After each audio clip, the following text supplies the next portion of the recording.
As we get closer to the end of the year and as we near the holiday season in many countries, many of us start thinking about the gifts that we can give to others as well as the gifts that we might like for ourselves. Now, arguably, we're perhaps all a little bit too fond of those gifts, and I know many people who now think more about gifting experiences or homemade presents, as well as supporting small brands, as well as simply honouring the change of seasons everywhere around the world, rather than the big corporate consumption drive that bombards our screens with adverts. And one trend that the beauty industry in certain countries has embraced with both arms is that of beauty advent calendars. I first saw one, I think, a couple of years ago, and I didn't really think much about it. But as with all beauty trends, this one seems to be taking off like a rocket and is now definitely on the industry's radar screen.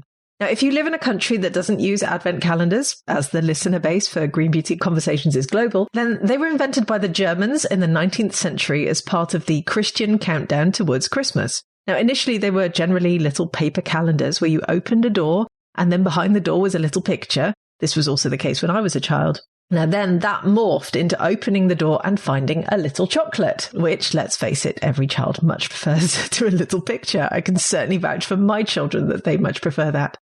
And now the cosmetics industry is making beauty advent calendars and encouraging all of us to buy them. Small disclosure here, I've never actually bought or used a beauty advent calendar, so I'm a bit of a noob when it comes to these products, and am also totally puzzled by this trend. And that's why on today's podcast, I'm joined by Formula Botanica Education Manager Anna Green, who used to work as a green beauty blogger and has much to say on the topic of advent calendars. So settle in for another slightly controversial podcast. Welcome to Green Beauty Conversations, the podcast that challenges you to think about how you buy, use, make or sell your green beauty formulations. In my weekly episodes, I explore the sustainability of the beauty industry and encourage you to join me in changing the industry for the better. I'm your host, Lorraine Dallmeier. I'm a chartered environmentalist, biologist, and the CEO of award-winning online organic cosmetic formulation school, Formula Botanica. We have thousands and thousands of students in over 190 countries around the world who study with us to become organic beauty formulators and entrepreneurs. Visit our website at formulabotanica.com to try our free online formulation course. And if you want to be the first person to know what's happening in green beauty, make sure you subscribe to this podcast in your favorite podcast app. So in today's episode, I'm joined by Anna Green, Formula Botanica Education Manager, longtime beauty industry expert, and regular guest on the Green Beauty Conversations podcast. Anna has a wealth of experience in understanding beauty trends, beauty brands, cosmetic ingredients, and everything to do with the wider industry. It is always a pleasure and a privilege to have Anna on the podcast with me, so let's get started. Hi, Anna. How are you doing today? Hi, Lorraine. I'm really good. Thank you. This is going to be a really interesting one. I'm thrilled you're back on the podcast. I always love our chats. So for those listeners who haven't yet been bombarded with online adverts about beauty advent calendars, what is a beauty advent calendar? Well, essentially, a beauty advent calendar is a way of packaging up beauty products to be sold for the holiday season. They are sort of these, and some of them can be quite substantial. You can have big boxes of beauty products, essentially, that are marketed for opening as you would other advent calendars. So we've seen chocolate is the original sort of advent calendar, but then we've had tea advent calendars and biscuit advent calendars and all sorts of other things pop up in terms of food. And now we've got beauty advent calendars where your beauty products, you don't just go to a shop and buy them anymore. They come in the form of a massive advent calendar where you're opening them bit by bit. And I will say their popularity seems to have boomed over the last few years. And they seem to have gone from a relatively rare phenomenon to being absolutely everywhere, and taking over a lot of the gifting market as well for beauty. I mean, we know that gifting is a huge thing for the beauty industry every single year, and the holiday season is a big part of that. So at the moment, every sort of major brand and retailer seems to have a beauty advent calendar on their website. They're just everywhere. My goodness. Well, I've certainly been targeted by all the ads. And a lot of these calendars, for those people who are listening who haven't seen one before, they're often these sort of big boxes with little drawers almost that you can pull out. And of course, the advent calendars that I was given as a child were often paper ones. They were flat. You'd open them up.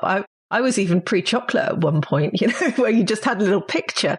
So this idea of us moving from like an A4 sized calendar where you open up little flaps to a giant box, almost like a wardrobe with drawers in it, has been a fascinating transition to watch. How are you supposed to use them? Are you meant to open a door a day like you do in a traditional advent calendar, or are you supposed to use a product a day? How does it work? Well, that depends on the brand and how they've positioned the calendar. The majority count down from the 1st of December to the 25th, and you have a product per day to, like you said, a drawer or a box in some cases to open with a product in it. And then the idea is that you use that product in your own time. I don't think anybody's expecting you to just open a product and use it on the day, because that's not really how skincare works. But you open your products bit by bit. The cynic in me, and I was the child who would just eat the chocolate on day one and then leave the rest for, many people will probably look at their calendar and who's going to wait until the 25th to open all the doors? I don't know. Maybe some people will, but I can't help but feel that whilst they're designed to be opened a drawer or a box a day, or, you have a new thing a day, that many people might just receive the calendar and delve into the goodies straight away. But I know that's not how they're designed necessarily to work, but it would annoy me having a big box around until the 25th of December. I would want to put things away. I'm laughing because I would be that person who would open one a day. I do it with the chocolate as well. I'm very disciplined like that. There you go. We're all different in how we do these things. So who makes these beauty advent calendars? Is it mainly brands? Is it retailers? What sort of price ranges are we looking at? Well, it's really interesting because there's a bit of a split going on. So you have multi-brand calendars, which are created by retailers. And think of all the big retailers that we have in the UK. Harrods has one, Liberty of London, Space NK. These sort of premium beauty retailers all have their own. And then when you look at online, you have places like Cult Beauty and places that specifically market sort of to the natural or clean market, like Naturissimo, also have their own advent calendar this year. There's some in Europe also that are sort of more focused in on natural products as well.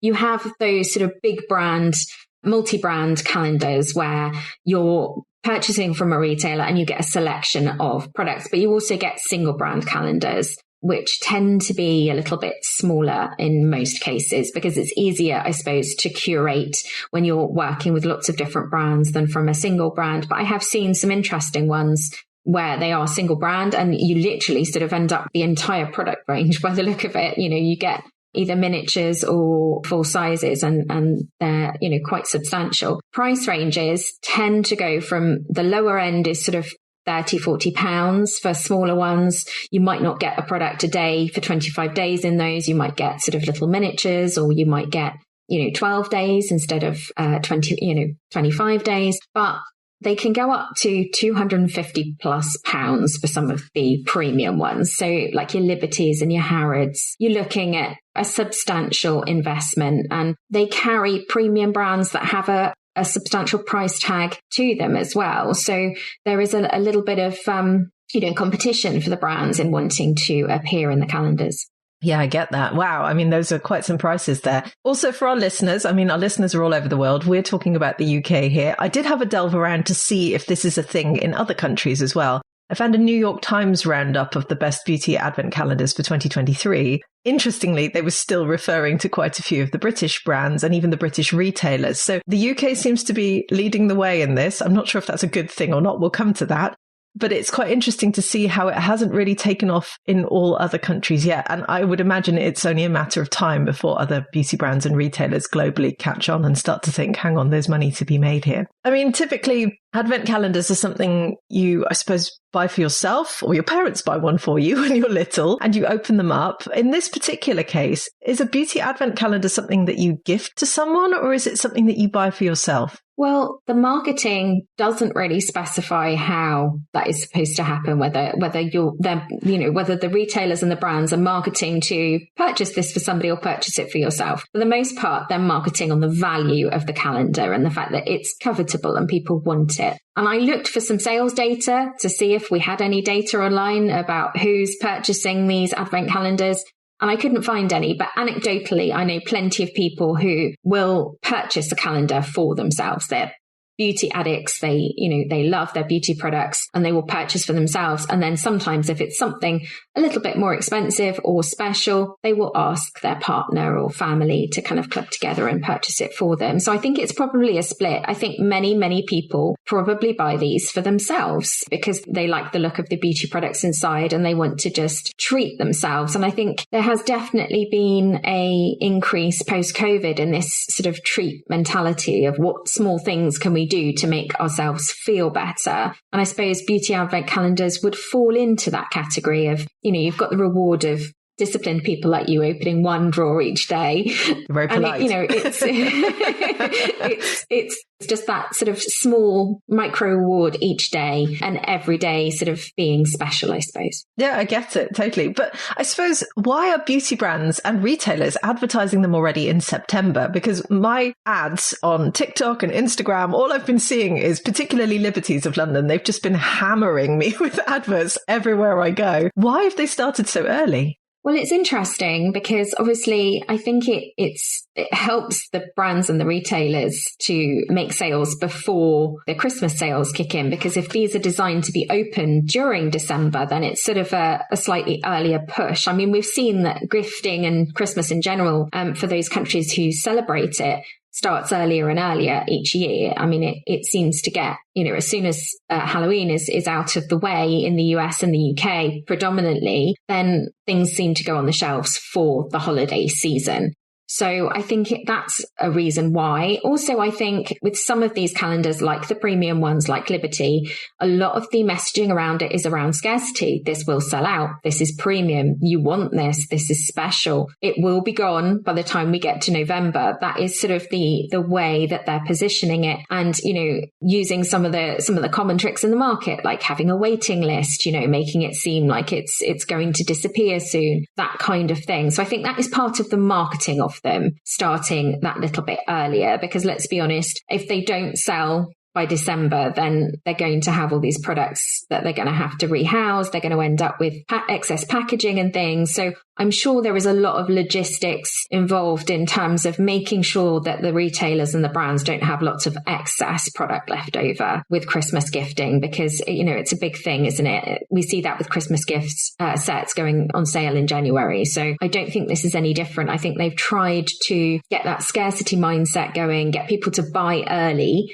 so that they don't have many left over to be worrying about discounting in January. Interesting. So why do you think advent calendars have then suddenly mushroomed in popularity over the last few years? Because you said it earlier, there's really been this boom in the last few years in the UK, and I expect we'll start to see this boom elsewhere too. So what's driving that? Obviously started with a handful of brands, and the reality of it is that more wouldn't be made if they weren't selling. So I think it was, one of those things where people took an interest and they started to sell. Brands could see that they were doing well, and lots more brands jumped on the bandwagon for them. For any of our listeners that don't know, I used to be a beauty blogger.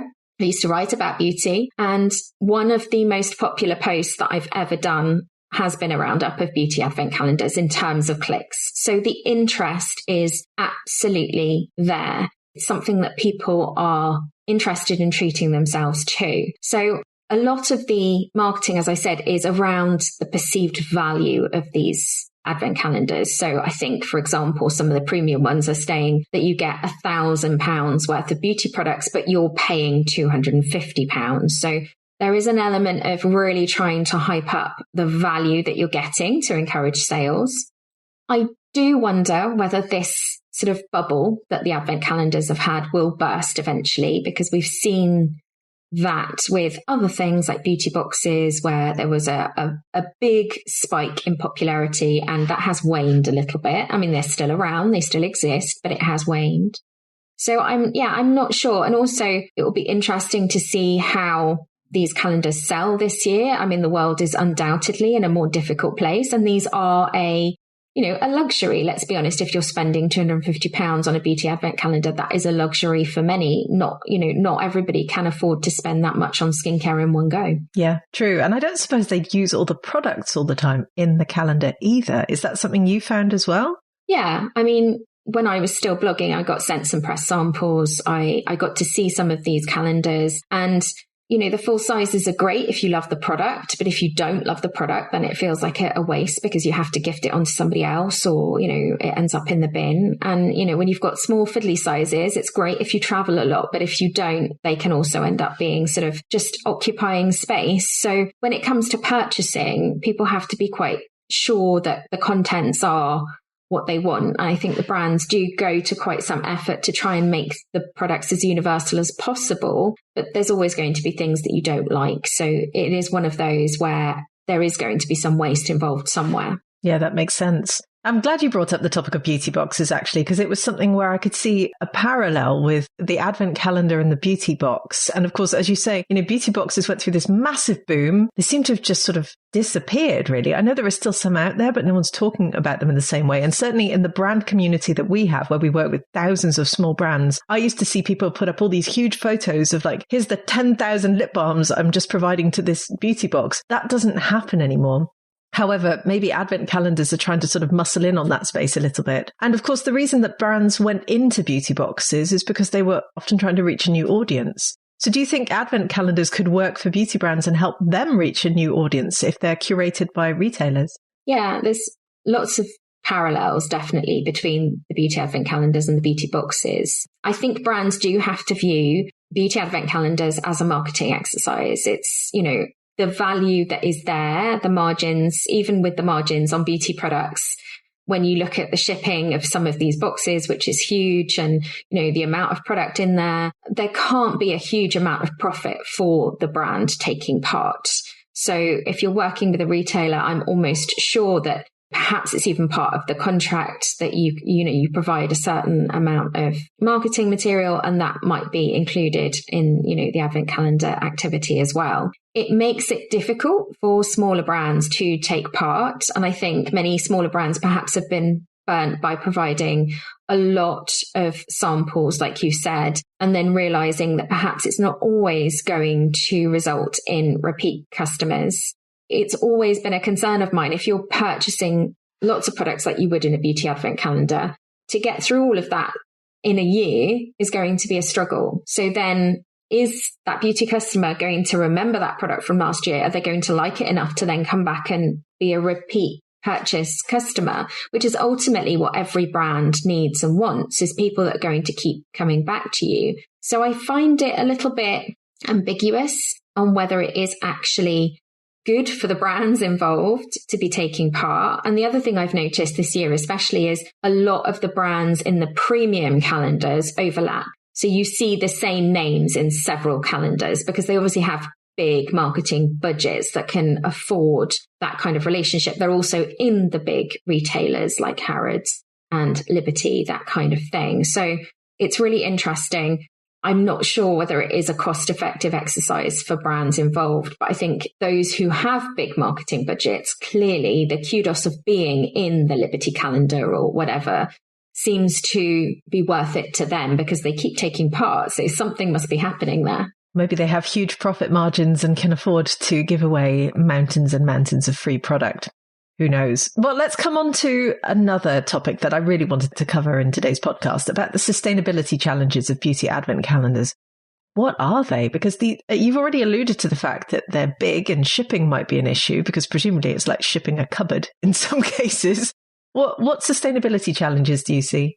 Well, the big one, I think, with these advent calendars, and this is certainly what I found when I tested some and received some samples of some, is the packaging element of it. Because if you've got lots of very heavy products and they're packaged, like you said, that they come in almost these little sort of drawers, very heavy cardboard, almost too nice to throw away. But then I think, well, what would you do with it afterwards? That's one of the things. It's all very well and good to say upcycle and reuse, but there's a limit to how much you can do that without filling your house full of stuff. So you certainly, if you're going to have another one the next year, you certainly are not going to keep last year's around. So that's a lot of very heavy cardboard that is going to almost immediately be discarded. I mean, that's one of the things that happens in the holiday season, isn't it?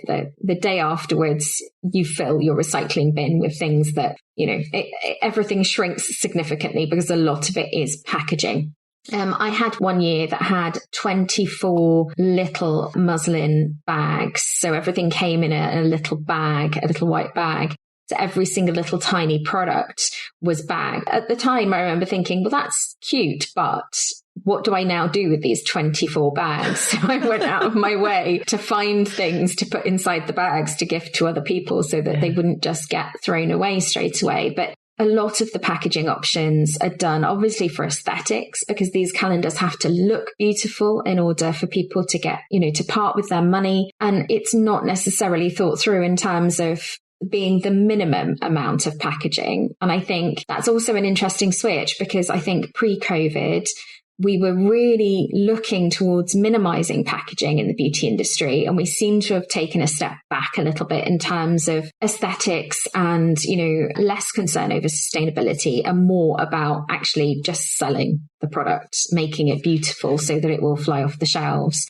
So yeah, there's a few things in terms of shipping. Like you said, they're also heavy. I mean, most people, like I said, don't purchase £250 worth of beauty products at once. You will buy smaller amounts. There's also a risk of things going off before you can actually use them, depending on how much you already have. The types of people that buy these calendars, from my experience of working in the industry and speaking to people who are beauty addicts, tend to be people who already have a stash or a hoard of products anyway, and they just don't want to miss out on the advent calendar either. And there is a limit, and I've been guilty of this in the past, and it's something I've really had to work hard to move away from. There is a limit to how much you can put on one face, and there is always, unless you're sort of dishing it out between friends and family, there is always a risk of something's going to get stuck in a cupboard and it's not going to be used. Yes, I think everyone will recognize that listening to this. I suppose the other thing is it's just encouraging mass consumption in one go, really, which follows on from everything he was saying, because ultimately the brands are going, just buy everything we have in one go. And, you're quite right. You only have one face. You can't just put everything on at the same time. What do you think? Are they a good thing or not? Because I've not seen anyone criticize beauty advent calendars. Instead, what I'm seeing is just endless roundups of them by the beauty press, which then include dozens and dozens of affiliate links to those calendars. And they constantly tell you, you need to know about this for the festive season. You need to be prepared for this. Why is no one criticizing them? Well, like you say, Lorraine, my experience was that at the time when I wrote about them, there was interest. And that's why I got messages, I got emails asking me to write about them. So there was interest there when they would, and at that point they would just sort of, that market was just blossoming. So a lot of them were relatively new, and publications want to make money. So if people are Googling the best beauty advent calendars, they are going to write about that, and they are going to pepper that with affiliate links to make money and to survive. Even if it's not particularly exciting content, even if they don't particularly have anything to say about them, these roundups work in terms of click-throughs to retailers. So they wouldn't be doing it if there wasn't that financial element to it. I am torn as to whether they're good or not. I know people get joy out of them, and some people like giving themselves that treat. Some people might even save up for it. I still purchase beauty boxes every now and again, or things like that, if I think that what is inside is worth it. But in the case of beauty advent calendars, I do feel like they have spiraled a little bit out of control. And the size of them and, all the retailers trying to outdo themselves in terms of what you're getting, it's just become a little bit excessive. And I can't help but think that what goes up must come down at some point. And whether people this year, the way the world is, will have money just to spend on something like a calendar like that, I'm not sure. No, I think you're probably right. However, I think we're nowhere near the peak of beauty advent calendars. I expect we're going to see a lot more of this take off around the world as well. So we're probably on that upwards curve at the moment. And if it feels slightly crazy at the moment, I wonder where we'll be in 5 years' time. Anyway, Anna, thank you so much for joining me today on the podcast. What a fascinating topic. And I'd love to hear what all of our listeners think as well. So do come and chat with us on social media, because we want to find out what you think. Lovely to have you with me, Anna, again, and I'll see you soon. Thank you. Thanks, Lorraine. Bye. Bye. So as I said, I would love to hear your thoughts on this episode. Have you ever bought a beauty advent calendar? How do you feel about them? Do you think you'd buy one? Tell me what you think. Leave us a comment on our social channels, as both the Formula Botanica team and I love hearing from you. And if you want to hear more about some of the topics we covered, please do delve back into the podcast archives as well. Go and listen to episode 135, in which Anna and I looked at the sustainable beauty alternatives to Black Friday, which is, of course, another major sales period in the beauty industry calendar.